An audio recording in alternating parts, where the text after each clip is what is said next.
Thank you. Very good evening to everyone. And without further ado, I think let's start. First, I'd like to welcome our panelists today. I think apart from Dr. Neeta, who could not join us, all of the other panelists are here. We have Dr. Anuradha, who's Officer in Charge, Physiotherapy Department, TMH Mumbai.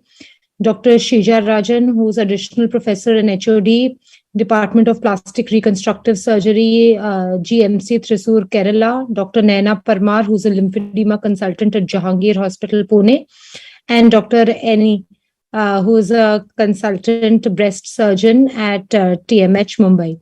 So I think we've had two very detailed talks about lymphedema and by both Dr. Pragna and Dr. Kulkarni regarding the management of lymphedema, what are the risk factors. So we'll just dive right in and hear from our experts about what is their take. So I think this is a very familiar scenario for most of us who are practicing breast clinicians that we... this was a recent case in a follow-up clinic, a 52-year-old postmenopausal lady who had a high BMI. She had a BMI of around 27. She was IDC grade 3 triple negative breast cancer, had received neoadjuvant chemo, then underwent breast conservation surgery with complete axial lymph node dissection because she was node positive at presentation. Although she had PCR, but she got radiation to the breast. And then at her first follow-up at 6 months, she had no swelling as such, but some heaviness and altered sensation on the ipsilateral arm. And she was very concerned about lymphedema. I think all breast cancer patients, after appropriate counseling and all, when they hear about it, they are constantly dreading it, especially if they have seen patients in nearby who are suffering from lymphedema, because it can be fairly morbid. So let's begin by asking Dr. Eni, how, in your experience, how do you first define lymphedema? What is the definition that you rely on? So the definition of lymphedema, it is the accumulation of protein-rich fluid into the interstitial space, which is because of an impaired lymphatic channel or circulation, which happens after breast cancer surgery.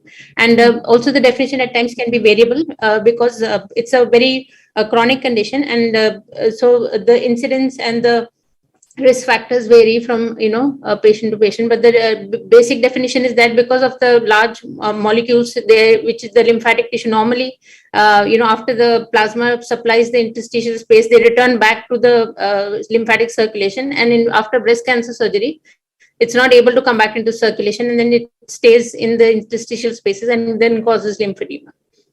Correct. Dr. Anuradha, what is there a definition that you use in terms of measurement to define or lymphedema in your practice? Yeah. So whenever we are talking about lymphedema, it is always the affected side versus the unaffected side. And in terms of measurement, whenever we do a circumferential measurement, so anything greater than 2 centimeters of difference, which is seen in the affected and non-affected arm, then you would consider it as lymphedema. Also, the lymphedema onset should be something greater than 3 months, So if it is less than 3 months, then normally we identify it as a post-operative edema, and we just wait and see whether it resolves with exercises and elevation and all that. Suppose even after 3 months, if the condition persists, then only we define it and conclude that the patient is suffering with lymphedema. Same way in terms of volume difference, if the volume difference is anything equal to 20% volume between the two arms, that is the affected and non-affected, then we can definitely say the patient has lymphedema. Yeah. And Dr. Naina, what about when do you think that how you should watch out for? So patients who are at risk, like breast cancer patients, I'll ask Dr. Eni also this. How do you follow up those patients? How do you routinely monitor these patients? Do you watch out for lymphedema by a particular way, or it's just dependent on the patient's reporting? So basically, post-operatively or pre-operative counseling of the patient is quite important. That is lymphedema education. And usually, once the lymph nodes have been removed, the patient remains into a latency phase. So in this phase, the patient needs to follow up after a week, then after a month, after 3 months, and they should be educated that if they feel any type of heaviness, or if their finger rings are not fitting them properly, or any type of skin changes in the ipsilateral arm, they have to report to us. Now, the other things what we usually advise post surgery, the trigger factors have to be avoided, like any type of venipuncture on the affected arm, or any blood pressure is not to be taken on the affected arm. Any type of injury is to be avoided. Any type of lifting heavy weight has to be avoided. So these trigger factors are to be explained to the patient. Correct. Dr. Annie, do you have a proper follow-up protocol watching out for lymphedema for your cancer patients at TMH? Yes, I'd just like to add to the question you asked earlier. So the patients that we will watch out more who are at a risk of lymphedema, those who have undergone a complete axillary lymph node dissection. So definitely we would be more careful in those patients. Also, the incidence has been found to be higher in patients who've had a mastectomy or have had taxane-based chemotherapy. So the incidence is higher in those patients of lymphedema, at least as seen in literature and in practice as well. And in other than that, for follow-up, because lymphedema is a chronic condition, so you need to have a regular follow-up for that. So usually we will follow up all the patients even as close as 6 months. But however, if they develop any complications, then they need to be closely monitored for those complications such as cellulitis, etc. And other than that, they should have a regular follow-up in the lymphedema clinic. And even their pressure garment needs to be changed every 6 to 9 months if they're wearing a compression garment. And any concerns that they have at their subsequent visits need to be addressed, whether their compliance, any concerns with the family, etc. Regarding lymphedema care and management, skin care as well. Correct. So basically, I think our panelists answered most of the questions, that it has been defined, like Dr. Anuradha said, about 2 centimeter increase in limb circumference, a 200 cc increase in limb volume, or a 5 to 10% change in the limb volume. The incidence is varying between 2 to 65%. Underreporting is common because it's often not reported because patients are not, unless they have significant lymphedema that they complain, very few centers are actively looking out for it. And the incidence is quite low if a sentinel lymph node biopsy has been done, around 5 to 8%. Again, the onset is more common in the first 2 years, although it can happen anytime during the life. And as far as risk factors, I think Dr. Pragna had covered it, so I won't go into the details. But the extent of axillary surgery, number of positive nodes, like Dr. Annie mentioned, any post-op complications, chemotherapy, these are the treatment-related factors. And we have some patient factors like high BMI, advanced cancers, venous compromise. So that's why we prefer to put the chemo port on the opposite side, that in case there's any thrombosis, any venous compromise, it can exacerbate the chances of lymphedema. We have multiple trials due to paucity of time. I'll not go into the details of trials, saying that regional nodal irradiation and ALND can significantly increase the risk of lymphedema. By surveillance, actually, so we are talking about follow-up of patients with established lymphedema. What literature has shown is that if you routinely follow up breast cancer patients or any patients who have undergone lymphadenectomy, if you follow them up actively and look out for lymphedema, you'll detect it early and you'll have improved outcomes. But the methods are very cumbersome. So Dr. Anuradha, is there any specific method that you look out for in your patients being referred to your physiotherapy department about measuring lymphedema or quantifying it? Yeah. So apart from the normal methods like, of the circumference and the water displacement or the volume method, we have the bioimpedance spectroscopy, okay, BIS. So BIS is ideally, it measures the intracellular and the extracellular fluid, and the ratio, which is the impedance ratio. It is a predictor basically. So it predicts an onset of lymphedema for a high-risk patient somewhere 9 months earlier to the onset. So in Western countries, this is used as a standard of objective measurement, and it is also used in the surveillance model. Why? Because the patients who are at a high risk, who have already undergone ALND and who are having a higher BMI, who are obese, these are all patients who are at a high risk, older patients. So a BIS will predict whether these patients are at a risk of developing lymphedema, and a close monitor of these patients over a period of time can identify lymphedema at an early stage and thereby take care and manage it well. So in TMH, in our department, we have this, and we normally high risk patients, we tend to do a BIS, and if they are found to be positive, the ratio is found to be positive, then we closely monitor them. We even teach them the measurement technique, how the every 4 centimeters apart the distance, how the circumference measurement has to be done. And we follow them up, and we ask them that if there is a slight difference or 2 centimeters increase, then they have to report back to the department immediately so that intervention can be started. So this is one way in which we normally monitor the high-risk patients, and we give them the education regarding the lymphedema. Okay. So with lymphedema, I think we've often heard and discussed with most other diseases that prevention is always better than cure. So there are certain things which the clinicians and physiotherapists and consultants can do to reduce the risk of lymphedema and educate the patient about the lifestyle changes they should implement to reduce the risk of developing it. So before we go into other things, I would like to ask Dr. Shija, our plastic surgeon with us, about the role of lympha in reducing the risk of developing lymphedema for breast cancer or overall for cancer patients undergoing lymphadenectomy. Dr. Shija? Thank you, Aditi. Actually, the treatment for lymphedema is largely dependent upon the ISL stage in which we see the patient for the first time. So mostly, I think if it is post-mastectomy lymphedema, like in this case, patients will be more concerned, especially if you have a good monitoring system also. So you will be picking the patients early in the preclinical or grade 1 or 2 stages. But there are also patients who can come in the grade 3 stage with all the skin changes and very irreversible dermal fibrosis and all.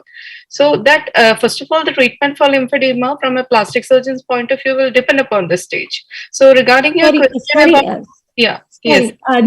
So we'll come to the treatment. I was just talking about prophylaxis, that for prevention. So I'll ask you about the treatment for prevention. I wanted to know, is your take that would you like to be involved in the primary surgery during the axial lymph node dissection?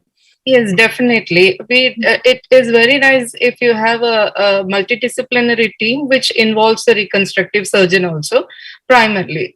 So we consider the different aspects of the patient and individualize case by case what treatment would be suitable for them.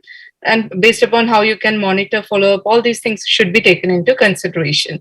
And again, depending upon the disease condition, and you will be doing the monitoring of the axillary lymph node, what you're planning to do, and the condition of the lymphatic. So inherent problems with the lymphatic drainage, these are there. So based upon that, you can design on the reconstructive surgery also. Regarding your question of lympha, this is a fairly new concept. I think Bocado had started it in 2009 and published that paper.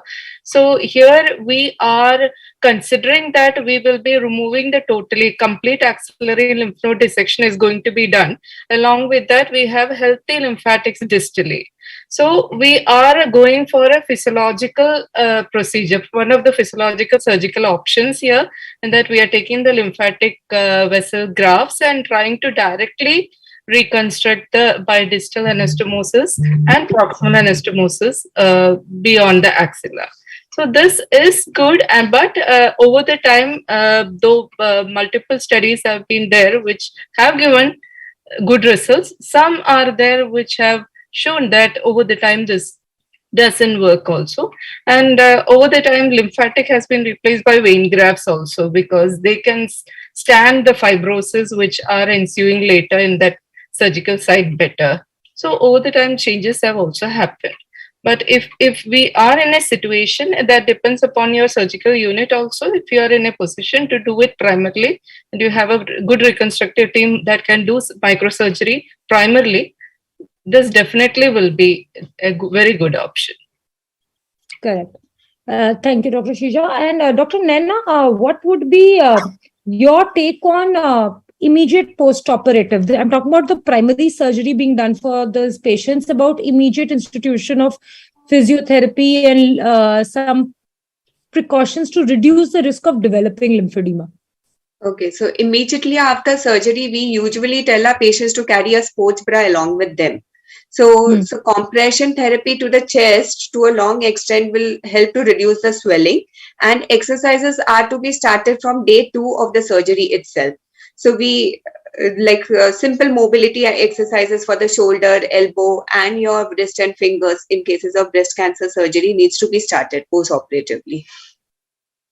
Okay, yeah. So as far as risk reduction is concerned, we give a long list of precautions to our patients. Dr. Naina, yeah. So what do you think? Do these precautions work? Are they required? Do we need to be rigid with our patients? So more than risk reduction, I will call these as trigger factors, because nothing can prevent lymphedema. Correct. So these are the trigger factors which they need to avoid. And these are the factors which will lead to lymphedema. So the patient will go from the latent phase to stage 1. So, and these are to be avoided for long term. So studies have shown that venipuncture, BP measurement are actually not mandatory. They're not, their role in preventing development of lymphedema is not clear. Weight management and some form of exercise has shown to be beneficial. What about prophylactic sleeves? Air travel, yes, highly recommended. Highly recommended? Okay. Yes. Dr. Anuradha, what's your take on that?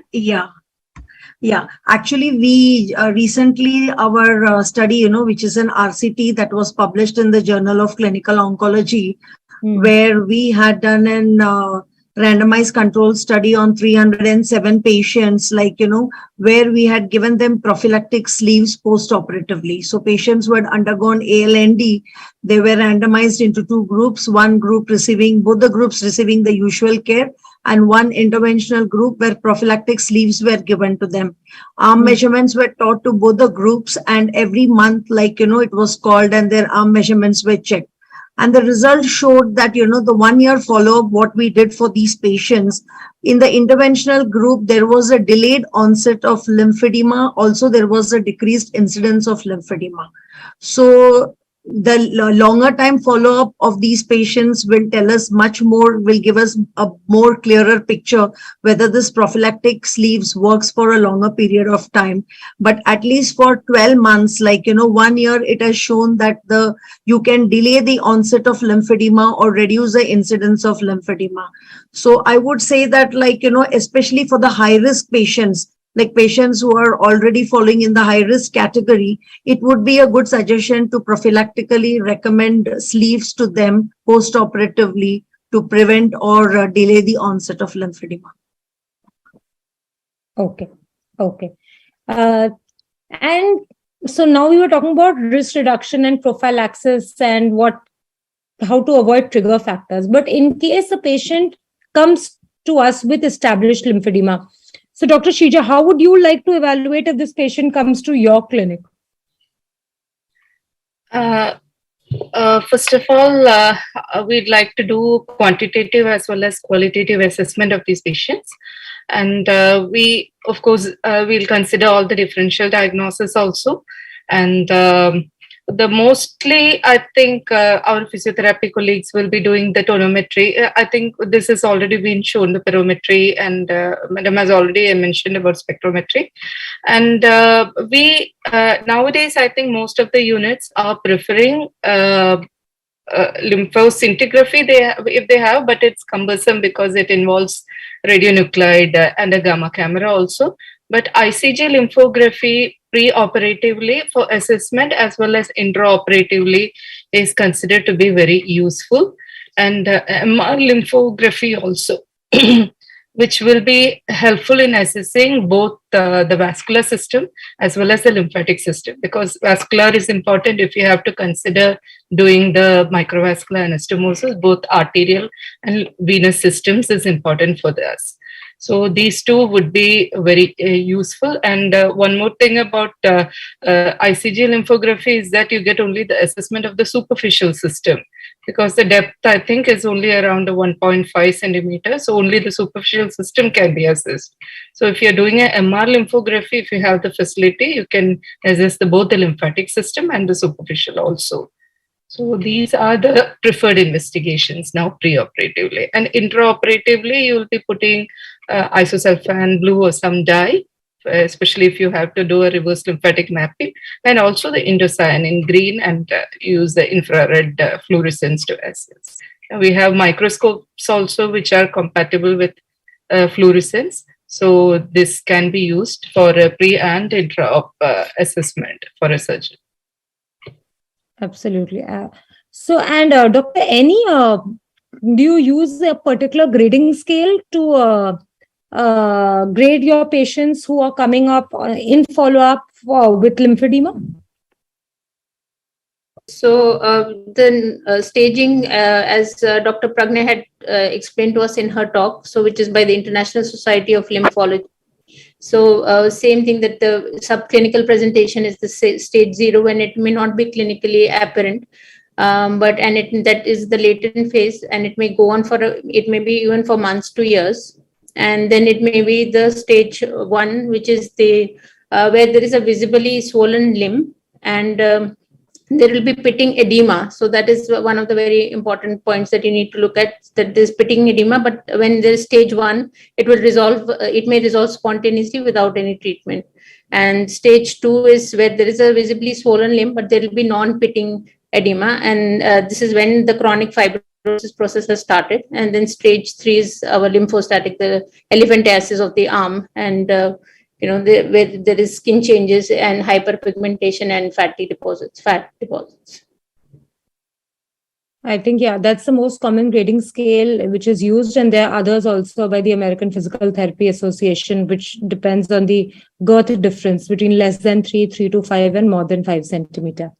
So now coming to the main thing about if it's established, how to manage it. So again, Dr. Anuradha, if you would like to first take, how would you start? What would be your plan? What are the factors which help in making a plan for a patient who has come with established lymphedema after evaluating? Yeah. So post evaluation, depending on the what stage it is, we plan the line of treatment. As we already know that complete decongestive therapy is the main line of treatment, which is the gold standard, but it requires the patient to visit the facility or the hospital at least for a minimum period of 2 weeks, So if the patient is willing to wait for the treatment and stay back for the treatment, then these patients are started on the intervention plan, where we initially start with the intensive phase of 2 weeks. And by the end of the 2 weeks, we see to it that the attendant or the caregiver are taught all the techniques. That is, the techniques of bandaging is taught to the caregivers or to the patients themselves, where self-bandaging is taught. All the exercises protocols are already prescribed and given to them. And also they are fitted with a compression garment by the end of the 2 weeks. And the plan of action is they are asked to continue and go on to the maintenance phase, where they follow the same protocol and the same treatment at home, where they use the compression garment at least for a minimum period of 8 to 8 hours for a minimum period. And they do most of the activities wearing the compression garment. and later on in the night before they go to bed, they turn on the compression, the multi-layered bandaging, and they continue the bandaging throughout the night up to early morning. And this is how the whole system of bandaging and compression garment go hand in hand. And during this time, the patients are educated regarding how to maintain the bandages, how to maintain the garments, and also to watch out for any skin problems related to the bandagings. And along with that, they have been advised to do the exercises regularly, only using the compression garment. So this is how in general we manage the lymphedema patients, and this is a protocol that we follow at TMH. Yeah. Dr. Naina, your take on using pneumatic compression pumps, you think how helpful are they? Do you use them routinely? Okay, I would give preference to manual lymphatic drainage. If the patient can do it, then that is a better thing, because for pneumatic compression, it doesn't cover or it doesn't treat your chest or the back or your neck area. So usually we teach them the manual lymphatic drainage. If they are not able to do it, then initially they will do the neck treatment, chest treatment, followed by pneumatic compression. Okay. So I usually don't encourage for pneumatic compression. Okay. And custom-made sleeves, only in phase 2 or earlier? What do you... Compression garments? Yeah. Okay, not so there are two... bandaging, but the custom-made, the sleeves, yeah.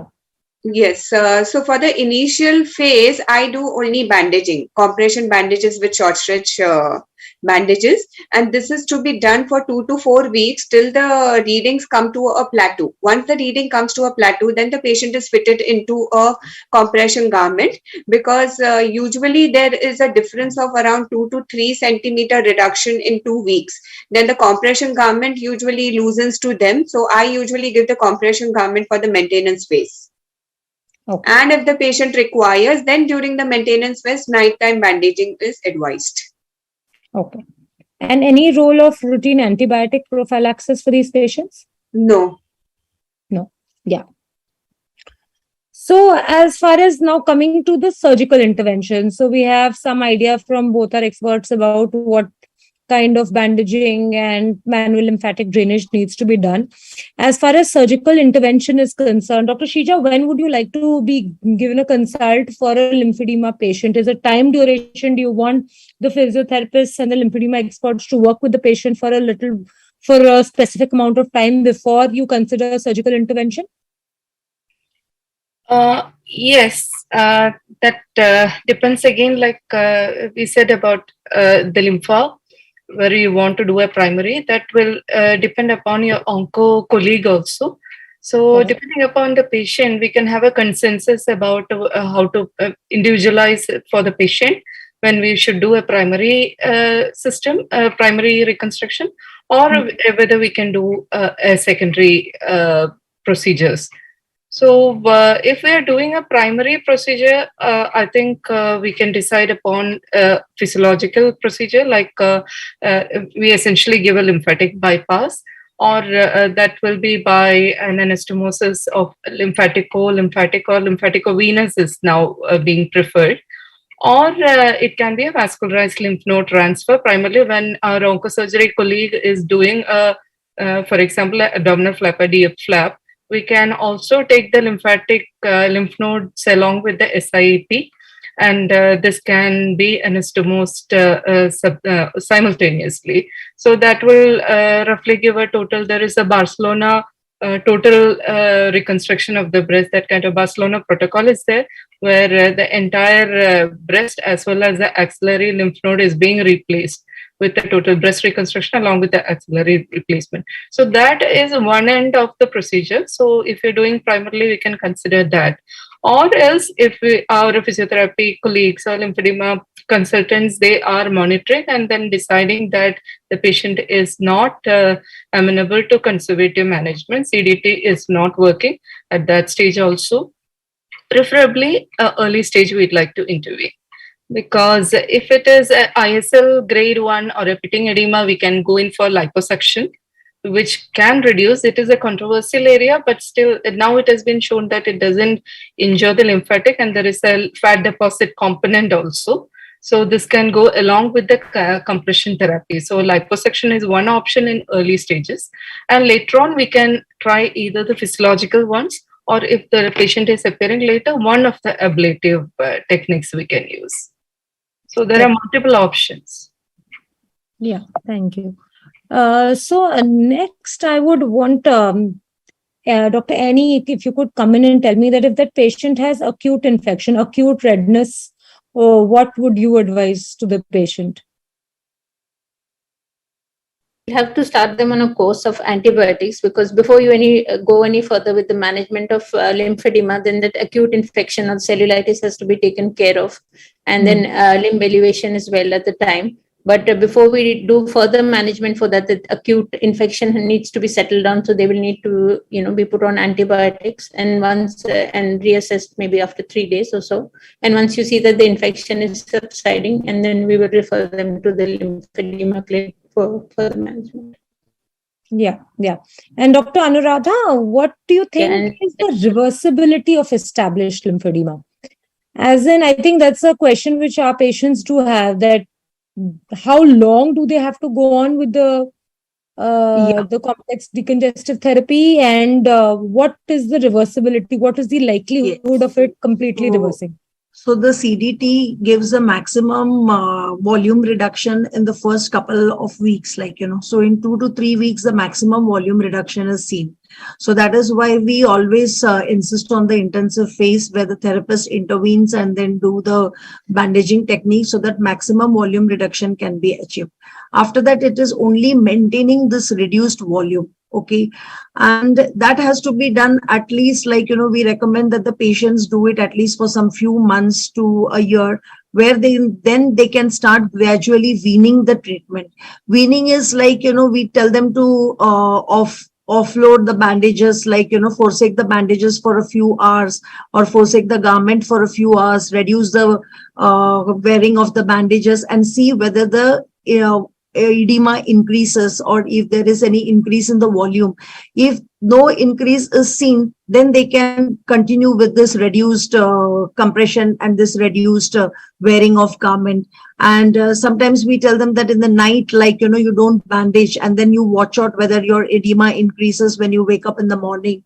And if it doesn't, then we can ask them to go off the night bandaging. These are the small tips and the things but then this has to be done only after they continue the maintenance phase for at least a few months to a year, when we can be sure that, because, the maximum onset of lymphedema, as we have seen, all literature says, is within the first couple of years, so later than that, the onset is very minimum and reduced. So suppose for 2 years, if the patient is maintaining it and not having any increase in volume, then I think slowly we can wean them off from all these compression therapy, and that will, I think, improve their quality of life also.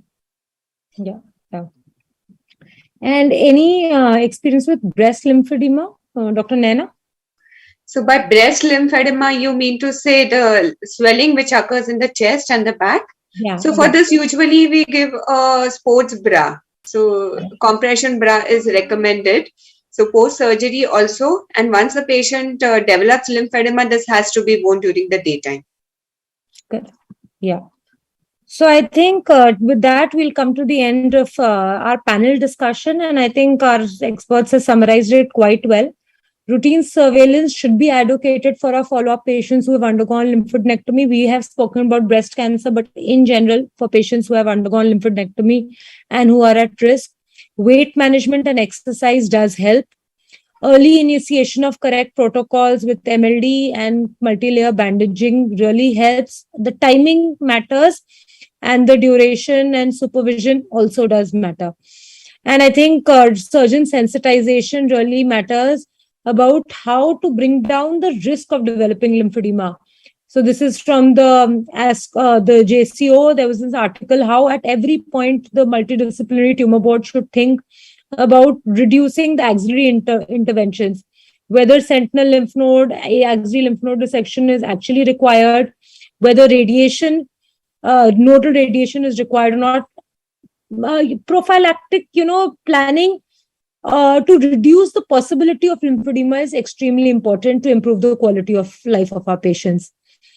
So thank you to the panelists, and thank you to the organizers for giving us a chance to talk about this topic. Thank you so much.